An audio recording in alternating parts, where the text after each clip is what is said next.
नमस्कार दोस्तों, आप सभी का स्वागत है हमारे YouTube चैनल मान्या लाल किताब रेमेडीज में। आज मैं आपके साथ बात करने जा रहा हूं मेष राशि के बारे में और आज का मुख्य टॉपिक होगा मंगल ग्रह का गोचर, जो कि 20 अक्टूबर 2024 से लेकर पूरे 39 दिन के लिए कर्क राशि में होगा।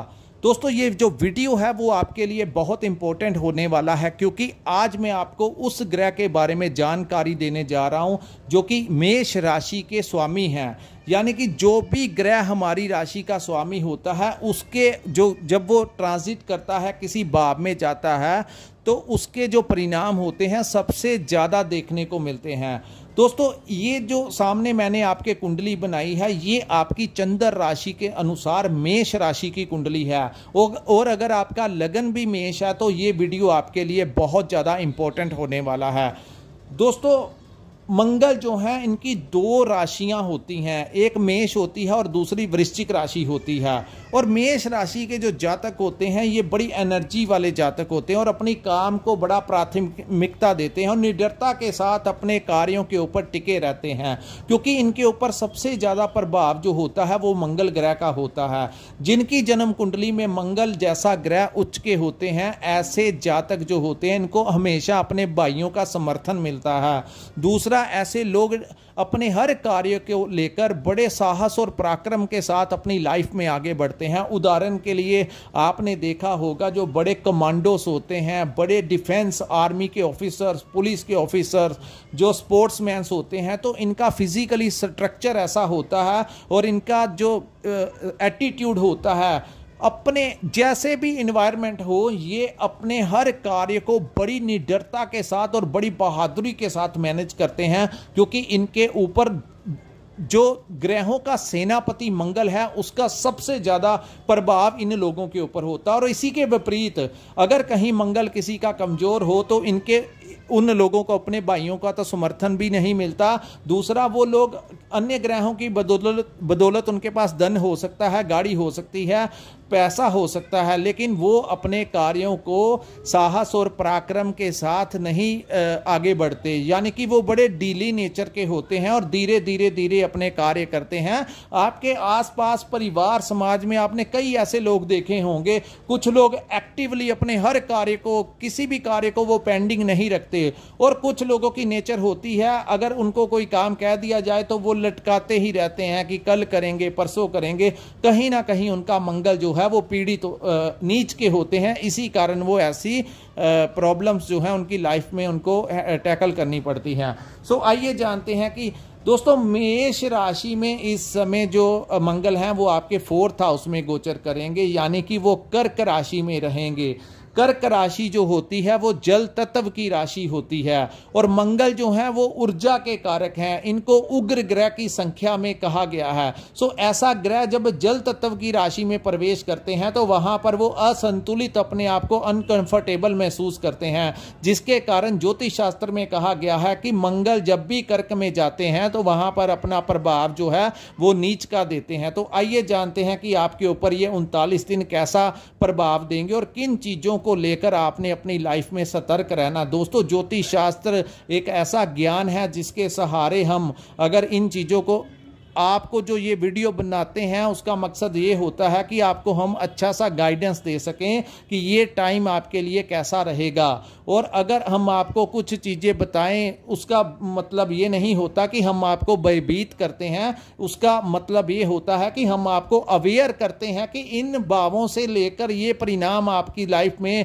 आ सकते हैं। तो इस टाइम आपने कैसे धीमी चाल से अपने लाइफ में थोड़ा सा क्रोध नहीं करना, जल्दबाजी में नहीं करना, शॉर्टकट में नहीं जाना, तो उसमें आपने कैसे ये टाइम निकालना है। दोस्तों, आपके लगन भाव के स्वामी और आपके अष्टम भाव के स्वामी आपके 4th हाउस में चले जाने से, ये आपके 1st हाउस जो होता है हमारी आत्मा का भाव होता है, हमारे कॉन्फिडेंस का भाव होता है।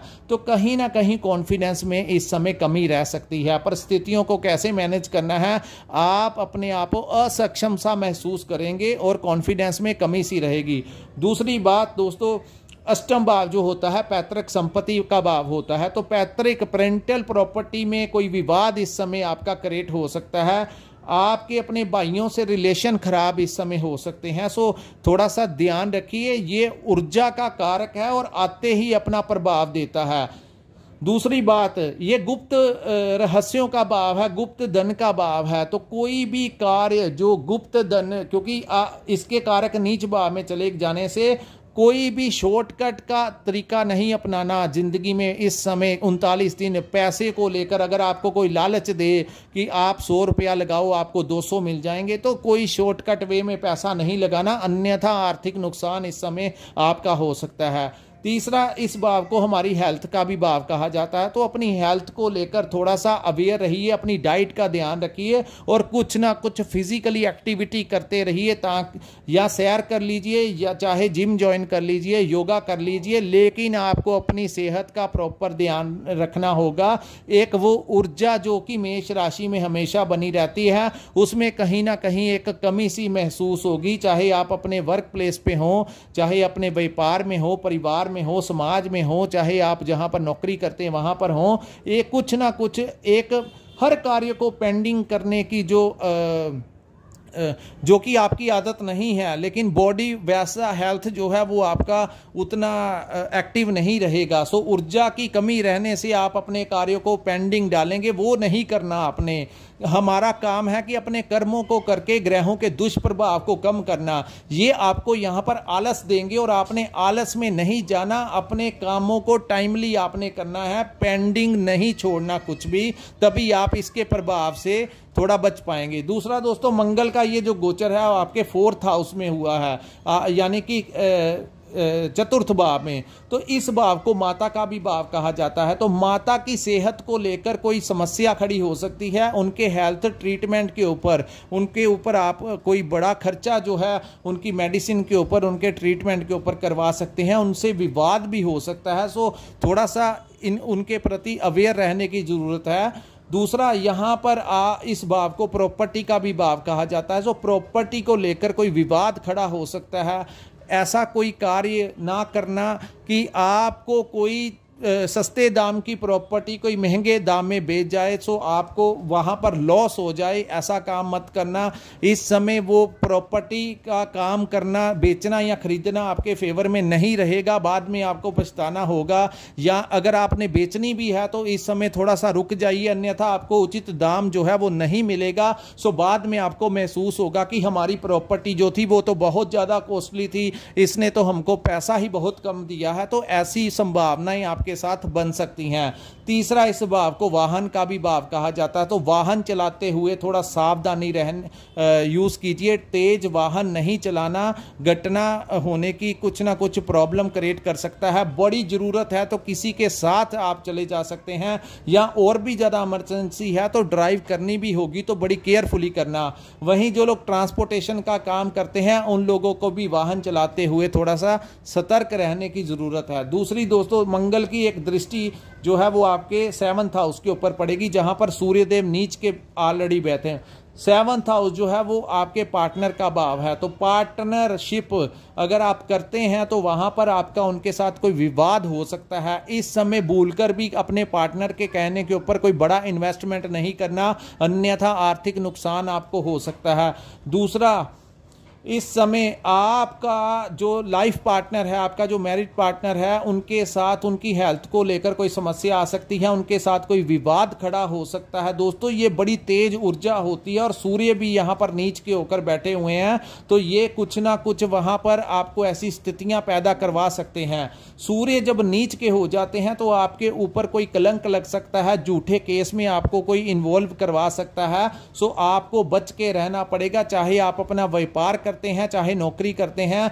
आपने फोन के ऊपर किसी से बात नहीं करनी, किसी दूसरे के बारे में आपने कोई चुगली नहीं करनी, अन्यथा वो आपकी रिकॉर्डिंग करके दूसरे के सामने डिस्क्लोज कर देगा, जिससे आपकी बाद में आपको हरासमेंट होगी और आपके विरुद्ध कोई षड्यंत्र जो है वो रच सकता है। सो जितना विवादों से दूर रहेंगे उतना अच्छा होगा, और आपके पार्टनर के साथ भी आपके संबंध यहां पर वो खराब करवा सकते हैं। तीसरा, इस भाव को लव लाइफ का भी भाव कहा जाता है। तो लव पार्टनर के साथ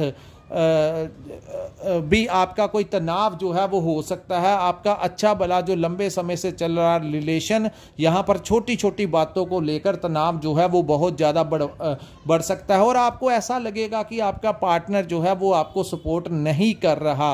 ऐसी भावनाएं जो है आपके दिमाग में वो पैदा होंगी, जिसके कारण आप अंदर ही अंदर इरिटेट जो है वो होते रहेंगे। सो इन चीज़ों से थोड़ा सा आपने ध्यान रखना है कि ये परिस्थितियां जो हैं वो ग्रह बना रहे हैं।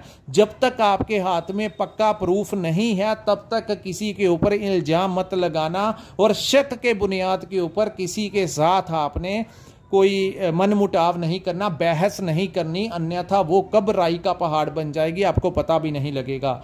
दूसरा दोस्तों, मंगल की एक दृष्टि जो है ये आपके 10th हाउस के ऊपर पड़ेगी। 10th हाउस जो है वो कर्म भाव होता है, तो कुछ गुरु की एक नीच दृष्टि यहां पर पड़ रही थी, जिसके कारण कर्म भूमि से रिलेटेड परेशानियां आ रही थी। चाहे आप अपना व्यापार कर रहे थे, चाहे आप नौकरी कर रहे थे, तो लंबे समय से आपने देखा होगा व्यापार में वो जो उछाल आना चाहिए था वो नहीं आ पा रहा था, धीरे धीरे करके प्रॉफिट हो रहा था।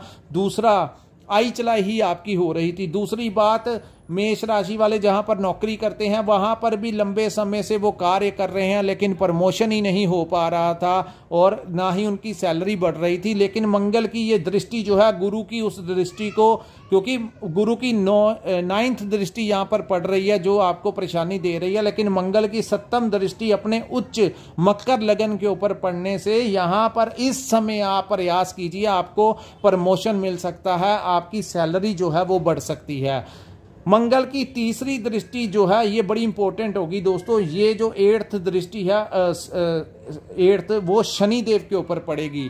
तो यहां पर क्या होगा, कोई बड़ी आंखों वाला इंसान या ब्राउन कलर की जिसकी आंखें होंगी, नो मैटर्स वो मेल है कि फीमेल है, कोई ऐसा इंसान जो आपको किसी जगह के ऊपर इन्वेस्टमेंट करने के लिए बोले, चाहे वो आपको किसी अपने साथ रिलेशन में करने के लिए बोले, किसी की बातों में नहीं आना ऐसे इंसान की, नहीं तो वो आगे चलकर आपका कोई बड़ा आर्थिक नुकसान कर देगा। जब भी मंगल शनि को देखते हैं तो कोई ऐसा शख्स हमारी लाइफ में हमें ट्रबल देने के लिए आता है और हम उसको पहचान ही नहीं पाते। वो ब्रह्म की स्थितियां ऐसी दिमाग में पैदा ग्रह करवा देते हैं कि हमको पता ही नहीं लगता और हम लालच में आकर अपने मन को खुश करने के लिए एक झूठे भ्रम के अनुसार हम उसकी बातों में आ जाते हैं, जो लंबे समय बाद, कुछ ही समय बाद आपको ऐसी ठोकर देता है कि आपको बहुत ज़्यादा परेशानी में डाल देता है। सो किसी ऐसे शख्स के कहने के ऊपर कोई शॉर्टकट वाला इन्वेस्टमेंट नहीं करना। दूसरा, मंगल की दृष्टि शनि के ऊपर पड़ेगी तो ये सोर्स ऑफ इनकम का भाव है। पिछले कुछ समय से आपने देखा होगा आपका एक साइड बिजनेस भी शुरू हो चुका है, क्योंकि शनि जो है वो आपके 11th हाउस में बैठे हुए हैं। तो ये यहाँ पर बैठकर जो आप व्यापार लंबे समय से कर रहे थे या नौकरी कर रहे थे, उसके साथ आपको एक दूसरी साइड से भी पैसा आ रहा होगा, वहां पर ये अटैक हो सकता है। उसके ऊपर जो दूसरी सोर्स ऑफ इनकम है उसके ऊपर भी यहां पर मंगल की जो दृष्टि शनि के ऊपर पड़ेगी, तो वो जो एक साइड बिजनेस से आपको आमदन आ रही थी उसमें कोई रुकावट, कोई प्रॉब्लम जो है वो क्रिएट हो सकती है। तो ऐसी संभावनाएं जो हैं वो मेष राशि वालों के ऊपर बनती हुई दिखाई दे रही हैं। यहां पर मैटर ये भी करता है कि आपके ऊपर किस ग्रह की महादशा और अंतरदशा चल रही है, वो आपकी जन्म कुंडली में मेंशन होता है। लेकिन ये जो ग्रह है, मंगल जैसे ग्रह का भी अपना ही प्रभाव होता है। तो यहां पर 39 दिन आपने थोड़ा सा जिन भावों से रिलेटेड मैंने आपको बचाव करने के लिए बोला है वो कर लेना, और जल्दबाजी में, क्रोध में आकर कुछ ऐसे कार्य ना करना जो कि बाद में आपको लंबे समय तक परेशानी में डाले रखें।